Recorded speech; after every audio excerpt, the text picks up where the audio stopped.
Hello' friends, নমস্কাৰ। মোৰ YouTube চেনেললৈ আপোনালোকক পুনৰবাৰ স্বাগতম জনাইছোঁ।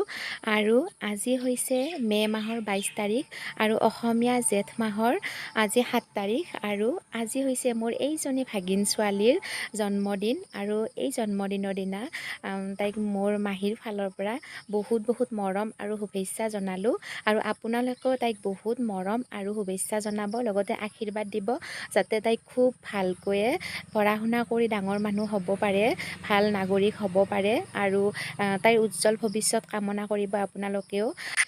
সেইদিনা অকণমানি ছোৱালীজনীয়ে আমাৰ মাজলৈ আহিছিলহে, কেনেকৈনো দিনবোৰ পাৰ হৈ গ'ল গমকে নাপালোঁ। তাই এতিয়া ডাঙৰেই হৈ গ'ল আৰু তাই এতিয়া ক্লাছ 9 পালে। আপোনালোকে তাইক আশীৰ্বাদ কৰিব যাতে তাই পঢ়ি শুনি খুব ধুনীয়াকৈ আগুৱাই যাব পাৰে। আপোনালোকে তাইক মৰম দিব আৰু যাতে পিছলৈ ভৱিষ্যতত তাই যাতে খুব ধুনীয়াকৈ পঢ়ি শুনি এজনী ভাল নাগৰিক হ'ব পাৰে, ভালকৈ পঢ়ি শুনি যাতে আগুৱাই যাব পাৰে, তাৰ কাৰণে আপোনালোকে তাইক সদায় মৰম আশীৰ্বাদ দিব।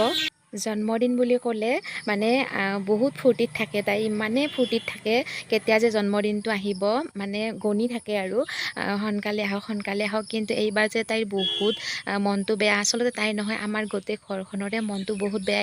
এইজন হৈছে তাইৰ দেউতাক, আৰু দেউতাকৰ বহুত অসুখ হৈ আছে। আজি 8 দিনে হ'ল ICUত ভৰ্তি হৈ আছে। তাই যোৱাকালি গৈছিল খবৰ ল'বলৈ, দেউতাকক চাবলৈ, কিন্তু বহুত কান্দিলে।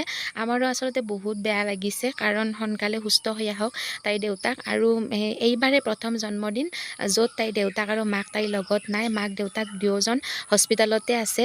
আজি 8 দিনে হ'ল। আপোনালোকে তাইৰ লগতে তাইৰ দেউতাককো আশীৰ্বাদ কৰিব, ভগৱানৰ ওচৰত প্ৰাৰ্থনা জনাব যাতে তাইৰ দেউতাক সোনকালে সুস্থ হৈ ঘৰলৈ ঘূৰি আহিব পাৰে।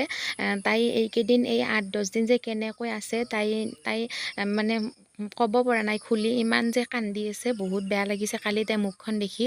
আৰু আমাৰ গোটেই পৰিয়ালটোৰ, সিহঁতৰ ঘৰ, আমাৰ গোটেই বংশটোৰে ইমান বেছি বেয়া লাগি আছে এইকেইদিন, মানে আমি কি ক'ম আৰু, একদমেই বেয়া লাগি আছে। মনবিলাক কাৰো ভাল নহয়। আমি ভগৱানৰ ওচৰত সদায় প্ৰাৰ্থনা কৰি আছোঁ যাতে তেওঁ সোনকালে সুস্থ হৈ ঘৰলৈ ঘূৰি আহিব পাৰে। ছোৱালীজনীৰ মুখৰ হাঁহিটো একেবাৰে নোহোৱা হৈ গৈছে, একদম চাব নোৱাৰা হৈছে মুখখন, তাইৰ ইমান বেয়া লগা হৈছে। আপোনালোকে আশীৰ্বাদ কৰিব, ভগৱানৰ ওচৰত প্ৰাৰ্থনা জনাব যাতে সোনকালে দেউতাক ঘূৰি আহে ভালকৈ, আৰু তাইও যাতে ভালকৈ এনেদৰে আকৌ হাঁহিব পাৰে। আপোনালোকে সদায় আশীৰ্বাদ কৰি যাব। শেষত আপোনালোকক বহুত ধন্যবাদ জনালোঁ।